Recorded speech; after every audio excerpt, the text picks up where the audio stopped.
Chapter 29. On a small, obscure world, somewhere in the middle of nowhere in particular, nowhere, that is, that could ever be found, since it is protected by a vast field of unprobability to which only 6 men in this galaxy have a key, it was raining. It was bucketing down, and had been for hours. It beat the top of the sea into a mist, it pounded the trees, it churned and slopped a stretch of scrubby land near the sea into a mud bath. The rain pelted and danced on the corrugated iron roof of the small shack that stood in the middle of this patch of scrubby land. It obliterated the small rough pathway that led from the shack down to the seashore and smashed apart the neat piles of interesting shells which had been placed there. The noise of the rain on the roof of the shack was deafening within, but went largely unnoticed by its occupant, whose attention was otherwise engaged. He was a tall, shambling man with rough, straw-coloured hair that was damp from the leaking roof. His clothes were shabby, his back was hunched, and his eyes, though open, seemed closed.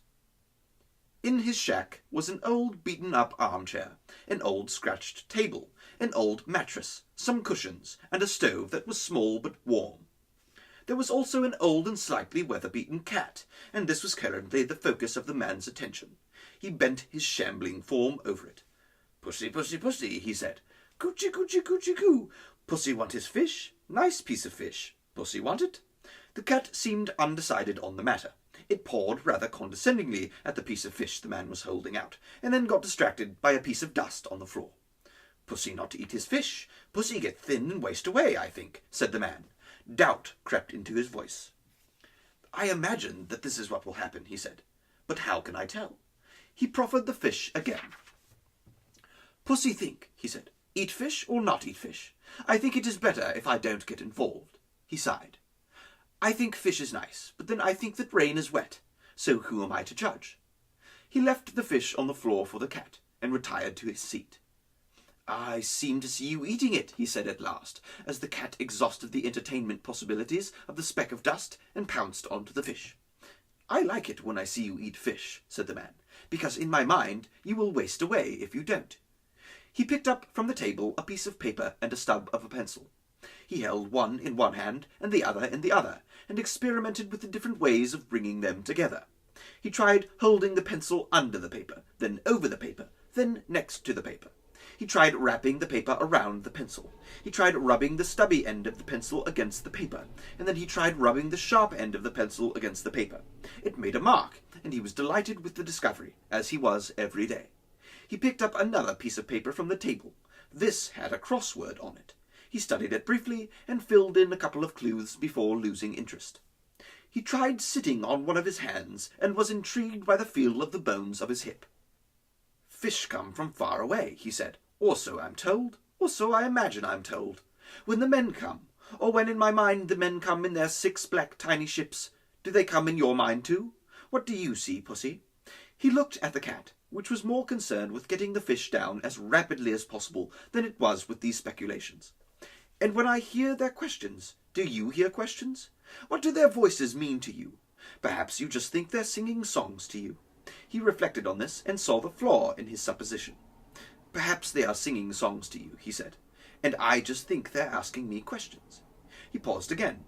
Sometimes he would pause for days, just to see what it was like. "Do you think they came today?" he said. "I do. There's mud on the floor, cigarettes and whiskey on the table, fish on a plate for you, and a memory of them in my mind. Hardly conclusive evidence, I know, but then all evidence is circumstantial. And look what else they've left me." He reached over to the table and pulled some things off it. Crosswords, dictionaries, and a calculator. He played with the calculator for an hour, while the cat went to sleep and the rain outside continued to pour. Eventually he put the calculator aside. "I think I must be right in thinking they ask me questions," he said. "To come all that way and leave all these things just for the privilege of singing songs to you would be a very strange behaviour. Or so it seems to me. Who can tell? Who can tell?" From the table he picked up a cigarette and lit it with a spill from the stove. He inhaled deeply and sat back. "I think I saw another ship in the sky today," he said at last. "A big white one. I've never seen a big white one, just the 6 black ones, and the 6 green ones, and the others who say they come from so far away. Never a big white one. Perhaps 6 small black ones can look like one big white one at certain times. Perhaps I would like a glass of whiskey. Yes, that seems more likely. He stood up and found a glass that was lying on the floor by his mattress. He poured in a measure from his whiskey bottle. He sat again. Perhaps some other people are coming to see me, he said. 100 yards away, pelted by the torrential rain, lay the Heart of Gold. Its hatchway opened, and 3 figures emerged, huddling into themselves to keep the rain off their faces. "In there?" shouted Trillian above the noise of the rain.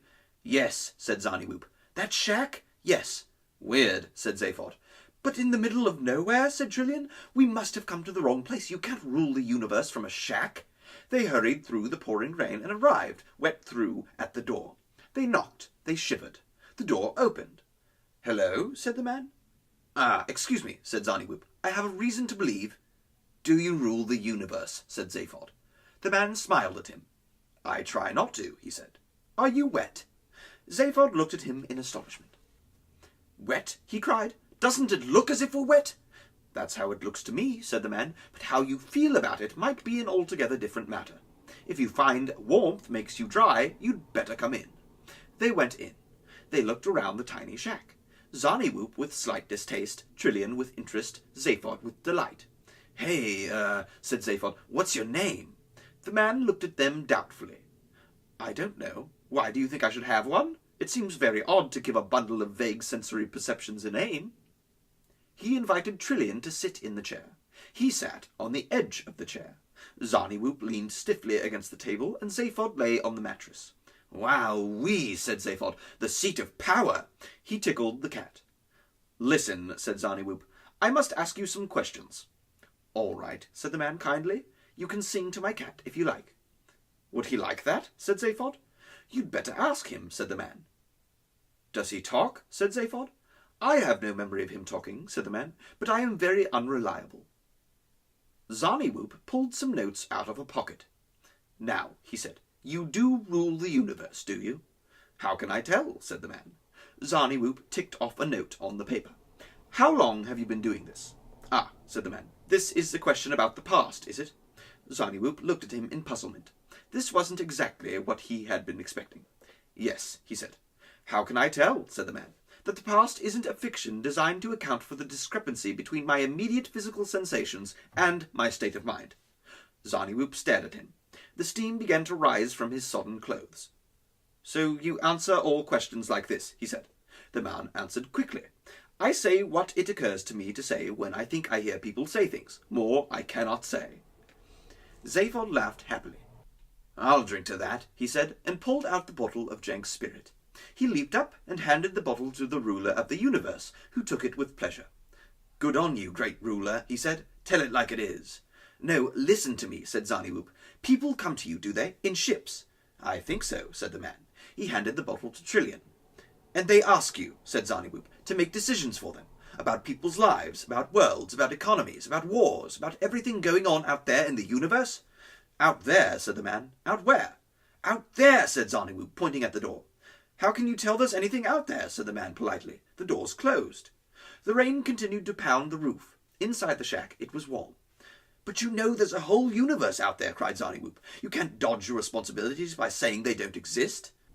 The ruler of the universe thought for a long while Zarniwoop quivered with anger. "You are very sure of your facts," he said at last. "I couldn't trust the thinking of a man who takes the universe, if there is one, for granted." Zarniwoop still quivered, but was silent. "I only decide about my universe," continued the man quietly. "My universe is my eyes and my ears. Anything else is hearsay." "But don't you believe in anything?" The man shrugged and picked up his cat. "I don't understand what you mean," he said. "You don't understand that what you decide in this shack of yours affects the lives and fates of millions of people? This is all monstrously wrong." "I don't know. I've never met all these people you speak of, and neither, I suspect, have you. They only exist in words we hear. It is folly to say you know what is happening to other people. Only they know. If they exist, they have their own universes of their eyes and ears." Trillian said, "I think I'm just popping outside for a moment." She left and walked into the rain. "Do you believe other people exist?" insisted Zarniwoop. "I have no opinion. How can I say?" "I'd better see what's up with Trillian," said Zaphod, and slipped out. Outside, he said to her, "I think the universe is in pretty good hands, yeah?" "Very good," said Trillian. They walked off into the rain. Inside, Zarniwoop continued, "But don't you understand that people live or die on your word?" The ruler of the universe waited for as long as he could. When he heard the faint sound of the ship's engine starting, he spoke to cover it. "It's nothing to do with me," he said. "I am not involved with people. The Lord knows I am not a cruel man." "Ah," barked Zarniwoop, "you say the Lord. You believe in something." "My cat," said the man benignly, picking it up and stroking it. "I call him the Lord. I am kind to him."